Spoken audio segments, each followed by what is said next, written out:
गांव सरकार जन जागृति एवं अन्न जल संकल्प अभियान को लेकर हुई बैठक। आजमगढ़ जिले के सगड़ी तहसील क्षेत्र में गांव सरकार जन जागृति एवं अन्न जल संकल्प अभियान को लेकर सगड़ी में सिवान, बरडीहा, नई बस्ती, मेघपुर, दामहुला आदि ग्राम सभाओं में बैठक की गई, जिसमें सबसे पहले घंटा बजाकर लोगों का आह्वान किया गया और तिरंगा फहराकर राष्ट्रगान के बाद कार्यक्रम की शुरुआत की गई। लोगों को संबोधित करते हुए भारत परिषद के राष्ट्रीय अध्यक्ष एवं पूर्व न्यायाधीश चंद्रभूषण पांडे ने कहा कि गांव सरकार लागू कराने के लिए वह अब जग जाएं, क्योंकि गांव सरकार आपका अधिकार है और इस अधिकार की लड़ाई के लिए आप सभी को आगे आना होगा। उन्होंने कहा कि गांव को गुलाम बनाकर रखा गया है। यह बात आप सबको अटपटी जरूर लग रही होगी, लेकिन आप अध्ययन करेंगे तो संविधान में गांव सरकार की व्यवस्था दी गई है, जिसमें 29 विभागों का मालिक गांव सरकार को बनाया गया है। लेकिन वर्तमान में गांव का प्रधान राज्य सरकार के इशारे पर काम करता है, जबकि गांव की व्यवस्था गांव के हिसाब से चलनी चाहिए। वहीं भारत परिषद संगठन के प्रदेश महासचिव बेचू यादव ने लोगों को बताया कि गांव सरकार के मुद्दे पर ना तो कोई नेता बोलने वाला है और ना ही कोई सुनने वाला है, क्योंकि जिस दिन गाँव सरकार लागू हुआ, इन नेताओं के बीच आकर काम करना पड़ेगा और यही कारण है कि धारा 15 लगाकर गांव सरकार लागू होने से रोक दिया गया है और सारे अधिकार राज्य सरकार ने ले लिए हैं। लेकिन अब वक्त आ गया है जब गांव सरकार के मामले को लेकर सरकार को गंभीर होना होगा, क्योंकि अब जनता जाग चुकी है और गांव सरकार लागू करने की मांग कर रही है। कार्यक्रम के अंत में अन्न जल लेकर संकल्प लिया गया कि यदि देश के प्रधानमंत्री नरेंद्र मोदी गांव सरकार लागू नहीं करते हैं तो 2024 में होने वाले लोकसभा चुनाव में हम उन्हें वोट नहीं करेंगे। बैठक में सैकड़ों लोग मौजूद रहे, जिन्होंने गांव सरकार के विषय में गंभीरता पूर्वक सुना और कार्यक्रम में सहभागी बने। आइए सुनवाते हैं इस दौरान मीडिया से बातचीत करते हुए भारत परिषद संगठन के प्रदेश महासचिव बेचू यादव, पूर्व न्यायाधीश चंद्रभूषण पांडे और सेठा कोहली प्रधान उमेश यादव ने क्या कुछ कहा। आजमगढ़ से आदर्श श्रीवास्तव की रिपोर्ट। आपका परिचय? मेरा नाम बेचू यादव और मैं एक समाजसेवी संगठन भारत परिषद का प्रदेश महासचिव हूँ। चलिए, आपके द्वारा गांव-गांव में घूमकर कैसे प्रचार प्रसार किया गया? यह गांव सरकार का जगह जगह हम लोग ये कार्यक्रम करा रहे हैं, गांव की जनता को जागृत कर रहे हैं कि आप लोग गांव सरकार के अधिकार को जानो।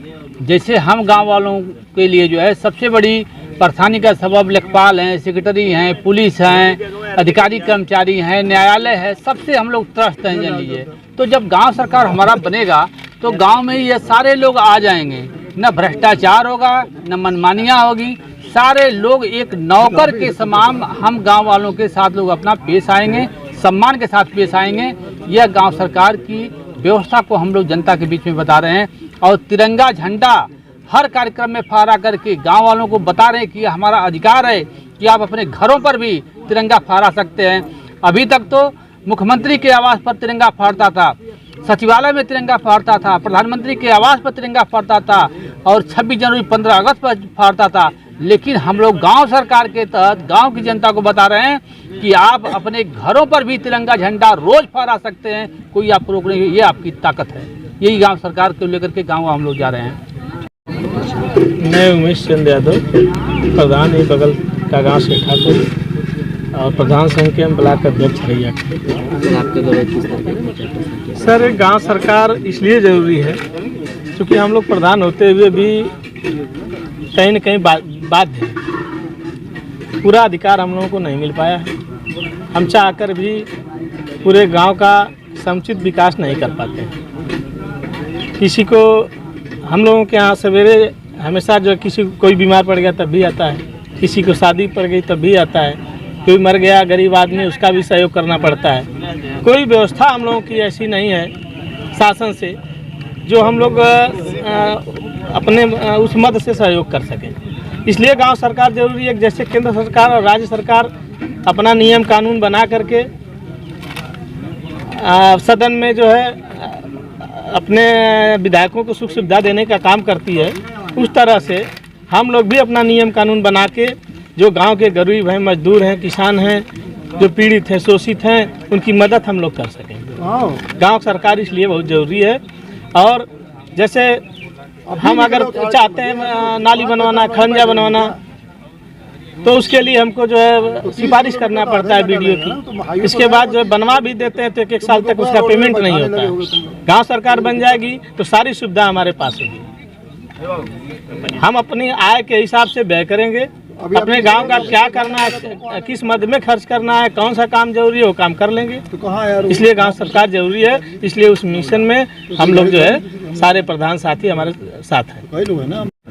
मेरा नाम चंद्रभूषण पांडे है, मैं पूर्व न्यायाधीश हूँ। इसके साथ साथ मैं भारत परिषद एक गैर राजनीतिक संगठन है, उसका राष्ट्रीय अध्यक्ष हूँ। राष्ट्रीय पंचायती राज ग्राम प्रधान संगठन है, उसका अध्यक्ष हूँ। और हम लोग निकले हैं अन्न जल संकल्प अभियान में गांव पंचायतों को गांव सरकार के रूप में अधिकार जो संविधान ने दिया वो लागू कराने के लिए। क्या है गांव सरकार? गांव सरकार की व्यवस्था संविधान में दी गई, जैसे केंद्र की सरकार है, राज्य की सरकार है, उसी तरह से संविधान ने गांव पंचायतों को गांव सरकार के रूप में संचालित होने का अधिकार दिया है और ऐसी ही व्यवस्था बना दी है। गांव सरकार को चलाने के लिए फाइनेंस कमीशन ने एक वित्तीय व्यवस्था भी बना दी है, जिसमें कि उनको वित्त आयोग निरंतर पैसा देता रहेगा, तो इसलिए पैसे की दिक्कत नहीं है। उनका चुनाव समय से होगा, मतलब एक राज्य पंचायत वो चुनाव आयोग बना दिया ताकि हर 5 साल पर चुनाव हो। और संविधान के में 29 विभाग ग्राम पंचायतों को दिया गया है जिसका संचालन वो खुद करें। तो ग्राम और मंत्रिमंडल दिया गया है, वहाँ के गांव का हर गांव सभा का जो सदस्य है उसको अधिकार दिया गया, एक तरह से वो एमएलए है गांव का, और जो प्रधान है वो गांव के मुख्यमंत्री हैं, और जो गांव के सदस्य उनके वार्डों से आते हैं वो एक तरह से मंत्रिमंडल है। तो यही उनके पूरी एक सरकार की व्यवस्था है, जैसे केंद्र राज्य और राज्य सरकार की व्यवस्था है, वही व्यवस्था इनको दी गई है। तो इस तरह गांव सरकार को ये पूरा अधिकार अगर चलाएं तो गांव का कायाकल्प हो जाएगा, गांव स्वर्ग बन जाएगा। लेकिन राज्य सरकार ने उत्तर प्रदेश पंचायती राज अधिनियम में धारा 15 जोड़ दिया है कि इसके अधीन ये कर दिया है कि सारे अधिकार तो हैं ग्राम पंचायत को कि गांव सरकार की तरह काम करे, लेकिन जो जो निर्देश शासन देगा उत्तर प्रदेश सरकार उसी हिसाब से काम करना पड़ेगा। तो इस तरह गांव सरकार न बन के ग्राम पंचायतें राज्य सरकार की विभाग बन चुकी हैं, और जैसे विभाग में जो जीओ जारी होता है उसी हिसाब से काम करते हैं। उसी को ख़त्म करने के लिए हम लोग चले हैं और अन्न जल संकल्प अभियान जगह जगह ले रहे हैं। हम लोग गाँव के लोगों को बताते हैं कि नेता लोग और अधिकारी लोग तो ये ख़त्म नहीं करेंगे, गाँव सरकार नहीं लागू करेंगे, क्योंकि फिर उनकी नेतागिरी और उनकी अधिकारीगिरी तो ख़त्म हो जाएगी। तो इसलिए आपको आगे आना होगा और आपके पास जो वोट का अधिकार है उसका इस्तेमाल करना। तो हम लोग एक संकल्प दिलाते हैं कि मोदी जी आप गांव सरकार लागू करिए, और नहीं तो 2024 में लोकसभा चुनाव में हम लोग आपको वोट नहीं देंगे। अन्न जल हाथ में लेकर संकल्प लेते हैं।